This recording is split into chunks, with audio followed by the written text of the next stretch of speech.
मंत्रालय ने दिल्ली धमाके की जांच एनआईए को सौंप दी है। एनआईए ने दिल्ली धमाके की जांच भी शुरू कर दी है। दिल्ली समेत देश भर में संदिग्धों की तलाश में छापेमारी जारी है। उधर हरियाणा के जिस i20 कार में धमाका हुआ था उसे चला रहा आरोपी डॉक्टर उमर है, जो पुलवामा का रहने वाला था। आरोपी की तस्वीर भी सामने आई है। पुलवामा से उसके परिवार को हिरासत में लिया गया।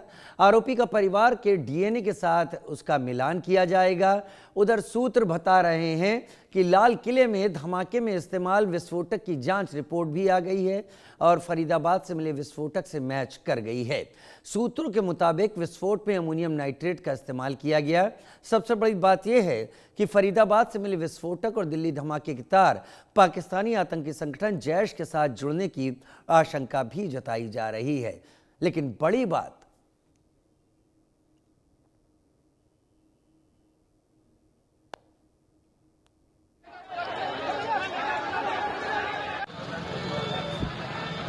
ये तस्वीरें हम दिखा रहे हैं, कल जब ये ब्लास्ट हुआ था उसके ठीक बाद की तस्वीरें आपको दिखा रहे हैं। और ये तस्वीरें हम आपको इसलिए दिखा रहे हैं कि अब कई चीज़ें मैच होती हुई दिख रही हैं। जो ब्लास्ट में इस्तेमाल किया गया अमोनियम नाइट्रेट था वो उसी कंसाइनमेंट का हिस्सा था जो फरीदाबाद में जब्त किया गया। फरीदाबाद में करीब 3000 किलो अमोनियम नाइट्रेट जब्त किया गया, करीब 3000 किलो, यानी 2900 किलो से ज्यादा का। और ये जो यहां पर अमोनियम नाइट्रेट था ये उसी का हिस्सा।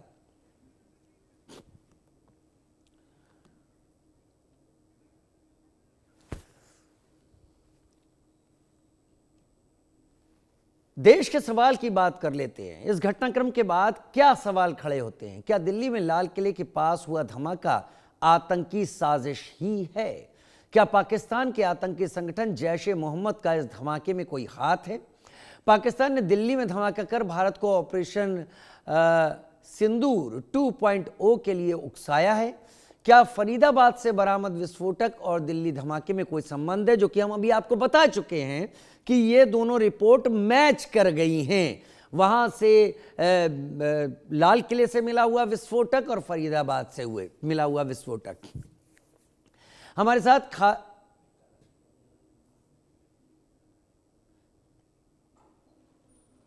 साथ major general SK Singh, retired रक्षा विशेषज्ञ के तौर पर हमारे साथ जुड़ रहे हैं। हमारे साथ जावेद हुसैन दिल्ली से लाइव जुड़ेंगे। हमारे साथ वर्षा शाही लखनऊ से लाइव जुड़ेंगी।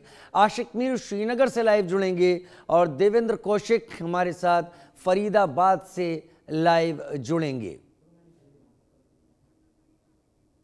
दो हमारे साथ जुड़े हुए हैं, वर्षा शाही और आशिक मीर इस वक्त हमारे साथ जुड़े हुए हैं। सबसे पहले मैं आशिक आपका ही रुख करना चाहूँगा, क्योंकि आप हमारे साथ श्रीनगर से जुड़े हैं। जम्मू कश्मीर में क्या एक्टिविटी हो रही है उससे रिलेटेड जानकारी आप हमारे सामने रखें। जो कनेक्शंस मिले हैं, जो वहाँ इन्वेस्टिगेशन चल रही है, और अब ये जानते हुए कि पूरी इन्वेस्टिगेशन एनआईए के हाथ में दे दी गई है, क्या निकल कर आ रहा है जम्मू कश्मीर से आशिक? देखिए राजीव, बिल्कुल लगातार जिस तरह से जांच एजेंसियां पहले आरडीएक्स के मामले में जो है इन्वेस्टिगेशन कर रही है, जिस तरह से मुजम्मिल और आदिल नामी जो डॉक्टर्स है उनको हिरासत में लिया गया है और उनके कब्जे से जिस तरह से आरडीएक्स और आर्म्स एम्यूनेशन जो है वो रिकवर हुआ है, उसके बाद कई सारी डेवलपमेंट जो है अब जम्मू कश्मीर में भी देखने को मिली है। क्योंकि जिस तरह से उमर का नाम सामने आया है, उमर वही शख्स है जो सीसीटीवी में देखे गए हैं, उसी कार को लेते हुए जिस कार में ये विस्फोट जो है रखा गया था। और कल शाम को जिस तरह से ये घटना अंजाम दी गई है, उसके बाद जम्मू कश्मीर में तमाम तर एजेंसियां जो है इस समय काम कर रही है। और हम इस वक्त भी खड़े पुलवामा में ही है, जहां पर ये लगभग 3 ऐसे डॉक्टर्स हैं जिनका ताल्लुक पुलवामा से ही है। और हर एक के घर में हम गए, जहां पर हमने फैमिली से भी बात की और फैमिली के कहने के मुताबिक जब हम सबसे पहले उमर के घर गए तो वहां पर उनके घर में जो उनकी फैमिली है उनसे हमने बात की, तो उनके कहने के मुताबिक उमर ने जो है काफी टाइम से उनसे बात नहीं की थी, और जब आखिरी बात की थी तब यही कहा था कि मैं कुछ दिनों के बाद जो है घाटी वापस लौटूंगा। और उसके बाद उन्होंने जब खबर सुनी, कल सीसीटीवी में उनकी फोटो जो है वो कैच हुई और सोशल मीडिया पर काफी ज्यादा तस्वीर उनकी वायरल हुई, तो उसके बाद ही उनके घर से उनके पिता को भी पुलिस ने जो है डिटेन किया। और जम्मू कश्मीर में तमाम तर एजेंसी जो है इस समय काम कर रही है। इस चाहे हम दिल्ली के ब्लास्ट की बात करें या अगर हम आरडीएक्स के रिकवरी की बात करें, और उसके बाद हम सीधे जो कि मुजम्मिल इसमें एक और सस्पेक्ट है, वो भी डॉक्टर रहे हैं और फरीदाबाद में वो भी एक साथ ही रहे हैं, और उनके घर में भी उनके भाई को जो है डिटेन किया गया है इसी ब्लास्ट को लेकर। और एक डॉक्टर है जिनका नाम सज्जाद बताया जा रहा है, जिनकी शादी 2 दिन पहले बताई जा रही थी, और वो जो है उन्हें भी जो है अब एजेंसीज ने लिया है। खासतौर पर अगर हम जिस तरह से अब NISI यानी जम्मू कश्मीर की जितनी भी एजेंसीज है वो इस समय इस ब्लास्ट को लेकर इन्वेस्टिगेशन कर रही है, तो एक के बाद एक कड़ियां जो है वो खुल रही है। यानी डायरेक्ट संबंध किस तरह से इस ब्लास्ट का पुलवामा के इन डॉक्टर्स के साथ जुड़ा हुआ, तो उसके लेकर तमाम तर बातों को सुनिश्चित किया जा रहा है ताकि कोई भी पहलू जो है इसमें ना रहे। इसी वजह से जो है इस समय जो इन्वेस्टिगेशन हो रही है तो हर एक चीज को बारीक बीनी से देखा जा रहा है, चाहे हम डॉक्टर्स की बात करें या जिसके नाम पर यह गाड़ी रखी गई थी उन्हें भी जो है पुलिस इस समय पूछताछ कर रही है। राजीव, वाकई आप बने रहे मेरे साथ आशिक, क्योंकि बहुत सारी जानकारी आपके जरिए और सामने आएगी। लेकिन मेरे साथ इस वक्त दिल्ली से जावेद हुसैन भी मेरे सहयोगी जुड़ गए हैं, वर्षा मेरे साथ लखनऊ से जुड़ी हुई हैं। लेकिन जावेद, दिल्ली में क्योंकि ये ब्लास्ट हुआ है, दिल्ली में इन्वेस्टिगेशन शुरू हो गई थी, अब NIA के हाथ में सारी जानकारी दे दी गई है, ये पूरा का पूरा कमांड, क्योंकि अलग अलग जिलों में अगर इन्वेस्टिगेशन होगी तो वो अलग अलग रास्ते पर निकलेगी। क्या मिल पा रही है जानकारी फिलहाल कल के ब्लास्ट से मुताल्लिक, इन्वेस्टिगेशन से जुड़ी हुई? जावेद,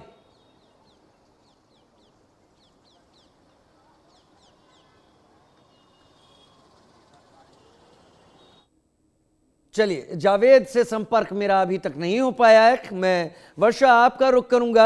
आज NIA की टीम लखनऊ भी पहुंची, लखनऊ पुलिस भी वहां पर थी ATS के साथ। क्या हुआ है वहां पर, क्या पता चला है वहां पर, क्या हुआ? देखिए, जिस तरीके से शाहीन और परवेज के बारे में बताया गया था कि ये दोनों जब फरीदाबाद से गिरफ्तार हुए थे तो इनका कनेक्शन राजधानी लखनऊ से। 2 इलाकों में आज ATS, NIA और यूपी पुलिस की एक सघन चेकिंग अभियान किया गया, जिसमें 2 जगहों पर ये सर्च ऑपरेशन हुआ। IM रोड पर हुआ जहां पर परवेज का घर बताया जा रहा था, और दूसरी जगह जहां पर मेरी मौजूदगी है ये शाहीन का घर है, जहां पर उनके पिता के साथ साथ पूरा परिवार मौजूद था। अभी लगभग 1 घंटे तक यहाँ पर पूछताछ की गई, और पूछताछ करने के साथ साथ उनके परिवार से जाना गया कि आखिर किस तरीके से उनका कनेक्शन रहा, किससे बातचीत होती थी। क्योंकि 3 बच्चे इनके थे, 2 लड़के थे और एक बेटी थी शाहीन। परवेज, जिस तरीके से इन तीनों बच्चों के बारे में जाना गया, कितनी बातचीत हुआ करती थी, क्योंकि पिता के बारे में बताया जा रहा था कि परवेज के साथ कुछ समय तक रहते भी थे। और जिस तरीके से जो फरीदाबाद में RDX मिला और जो दिल्ली में ब्लास्ट हुआ, उसमें कहीं ना कहीं इन दोनों का नाम शामिल था।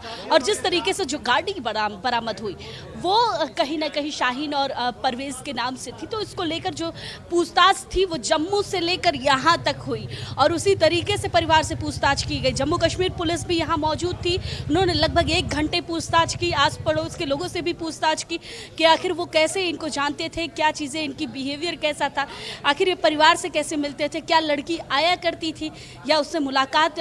उसके साथ साथ इलेक्ट्रिक सामान जितने भी इनके पास मौजूद थे, मतलब जितने भी मोबाइल परिवार के पास मौजूद थे, वो सारे मोबाइल ATS अपने साथ लेकर गई है। और पूरी तरीके से जम्मू कश्मीर पुलिस ने जो पूछताछ की है उसमें बहुत सारी चीज़ें खुलकर सामने आने वाली है, क्योंकि IM रोड पर जो पूछताछ, जो सर्च ऑपरेशन हुआ, उसमें बहुत सारे दस्तावेज लेकर गई है। लेकिन जो शाहीन के घर पर जो चीज़ें, जो पूछताछ लगभग 1 घंटे हुई, उस पर सारे इलेक्ट्रिक गैजेट अपने साथ लेकर गई है। और इस तरीके का सर्च ऑपरेशन कहीं ना कहीं पूरी जो कनेक्टिविटी है वो बताता है कि आखिर किस तरीके से जो दिल्ली में ब्लास्ट रहा उसमें ये सब कैसे शामिल थे, और क्या जो दिमाग में चल रहा था, क्या जो प्लानिंग थी।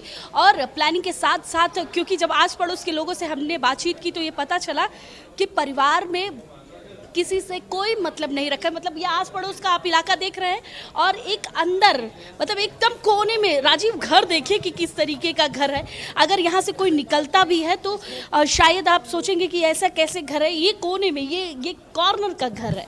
ये कॉर्नर के घर से जो पिता है वो रहते थे और पूरा परिवार यहाँ रहता था। उसके साथ साथ ये आस पड़ोस के लोगों से इस तरीके का मतलब नहीं रखते थे। मतलब शाहीन के जो पिता थे वो बताया जा रहा है कि वो जिस तरीके से यहाँ मौजूद रहते थे, आस पड़ोस के लोग ये बता रहे थे कि इनसे बहुत ज़्यादा कोई मतलब लोग नहीं रखते थे, ये बहुत लोगों से बातचीत नहीं करते थे। लेकिन बेटी डॉक्टर थी, एक बेटा जो परवेज था वो भी डॉक्टर था इंटीग्रल यूनिवर्सिटी से। लेकिन इतनी बड़े ब्लास्ट में, इतनी बड़ी जो फरीदाबाद में आरडीएक्स मिला उसमें इन दोनों का नाम था, इन दोनों की गिरफ्तारी हुई। और जिस तरीके से गिरफ्तारी हुई, अब पूरी तरीके से एटीएस सघन चेकिंग अभियान के साथ साथ पूछताछ हर तरीके से कर रही है और ये जानने की कोशिश कर रही है कि आखिर इसके साथ साथ और क्या प्री प्लानिंग चल रही थी। परिवार की मौजूदगी अगर यहाँ थी तो इस प्लानिंग में और क्या चीज़ें चल रही थी, क्योंकि किस तरीके से दिल्ली में जो ब्लास्ट किया गया और दिल्ली के ब्लास्ट के साथ साथ जो फरीदाबाद का कनेक्शन निकला उसमें ये नाम सामने आए थे। वाकई ये जो आपने दिखाया अभी वर्षा, ये वाकई बहुत आप अपना ख्याल रखिए, पानी पी लीजिए वर्षा। मैं आपके पास आता हूँ कुछ देर में, लेकिन ये जानकारी बहुत अच्छी है जो आपने अंदर तक जाकर दिखाया। हम और भी जानकारी लेना चाहेंगे, लेकिन जावेद मेरे साथ इस वक्त जुड़ गए हैं। जावेद हुसैन हमारे वरिष्ठ संवाददाता हैं, क्राइम को और इस तरह के मामलों को बहुत नज़दीकी से देखते हैं। जावेद, अब सब कुछ एनआईए के हाथ में आ गया है, अभी क्राइम सीन पर क्या कुछ हो रहा है? ऐसी भी जानकारी आई जो अभी हमने सामने रखी कि जो एक्सप्लोजिव यहाँ से मिला है क्राइम सीन से, वही एक्सप्लोजिव वो जो फरीदाबाद में जो जब्त किया गया है, दोनों आपस में मैच कर गए हैं। और सब इस बारे में डिटेल बताएं जावेद। देखिए, दोनों के सैंपल को मैच किया गया था। कल ही जो है जानकारी मिल रही कि जो कल से फॉरेंसिक टीम की तरफ से राजीव देखिए जो सैंपल कलेक्ट किया गया था मौके पर से, एनएसजी की जो फॉरेंसिक टीम थी, इसके अलावा दिल्ली पुलिस की स्पेशल सेल की टेरर यूनिट जो कि टेरर मॉड्यूल पे और टेररिज्म पे जो काम करती है, इस इनपुट पे उनकी भी फॉरेंसिक टीम थी। दिल्ली पुलिस की अपनी लोकल क्राइम टीम थी, इसके साथ ही नेशनल इन्वेस्टिगेशन एजेंसी की फॉरेंसिक टीम थी, साथ ही बॉम्ब डिस्पोजल टीम थी। तो ऐसे में जो है उस सैंपल को मैच कराने की कोशिश की गई थी कि क्या वो दोनों जो सैंपल है, क्योंकि जो कनेक्टिविटी है, जो कनेक्शन है लाल किले ब्लास्ट का, उसका कहीं ना कहीं जो बेस है, जो लास्ट रिवर्स बेस जो कि इन्वेस्टिगेशन का एक पार्ट होता है राजीव, जब भी इस तरह की कोई भी ब्लास्ट या टेररिज्म को लेकर कोई भी ऐसा मामला आता है या कोई बड़ी हीनियस क्राइम होता है, तो अगर टेक्निकल सर्विलांस से अगर उस इन्वेस्टिगेशन को स्टार्ट किया जाता है तो हमेशा रिवर्स तौर पर उसकी इन्वेस्टिगेशन की जाती है। यानी कि जो जहां पर गाड़ी पार्क हुआ, उसके बाद पहले ब्लास्ट, फिर पार्क के बाद गाड़ी का जो रूट जहां से स्टार्ट हुआ उसमें रिवर्स साइड से जो है वो हमेशा से होता है। और इसी तरीके से कल भी दिल्ली पुलिस की स्पेशल सेल और दूसरी एजेंसियों ने भी यही किया। लेकिन देखिए राजीव, जिस तरीके से अभी जो इंडिया न्यूज़ के पास जो नेशनल इन्वेस्टिगेशन एनआईए ने जो ये एक जो पासपोर्ट का ये जो आई कार्ड है जो डॉक्टर उमर का, देखिएगा इसमें अल-फलाह लिखा हुआ है। कल भी इंडिया न्यूज़ को ये स्पेशल इंफॉर्मेशन मिली थी कि डॉक्टर उमर 2-3 दिन तक, यानी कि जब डॉक्टर मुजम्मिल को गिरफ्तार किया गया, यानी कि आज मंगलवार का दिन है और शनिवार तक वो वहीं इंस्टीट्यूट में दिखा था, यानी कि शुक्रवार तक वो इंस्टीट्यूट में था, उसने क्लास भी ली थी, असिस्टेंट प्रोफेसर है उमर। उसके बाद अचानक से जो उमर है वो गायब हो गया। उसके पासपोर्ट की भी डिटेल सामने आई है और सुरक्षा कारणों से उसके जो नंबर है, हम लास्ट के नंबर्स को नहीं दिखाएंगे, और ये नंबर है जिस नंबर को वो इस्तेमाल कर रहा था उमर,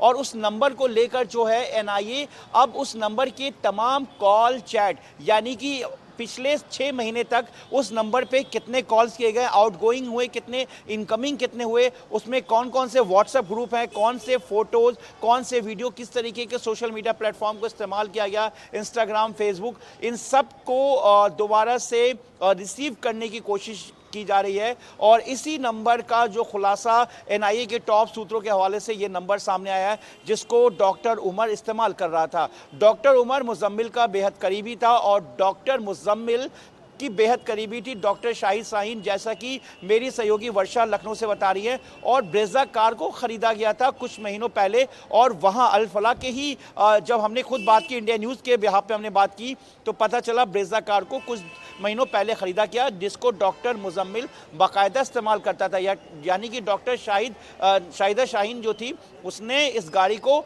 डॉक्टर मुजम्मिल को दे रखा था। अब दूसरी बात राजीव, जो सैंपल है वो सैंपल जिस तरीके से अमोनियम नाइट्रेट कल 360 किलो जो डॉक्टर मुजम्मिल ने अल फलाह यूनिवर्सिटी के 200 मीटर के आगे दूरी पर एक मकान उसने ले रखा था इस सामान को लेकर, इन तमाम चीज़ों को ठिकाने लगाने के लिए और वहाँ पर एक बेस बनाने के लिए। उसके अलावा अल फलाह यूनिवर्सिटी से करीब 7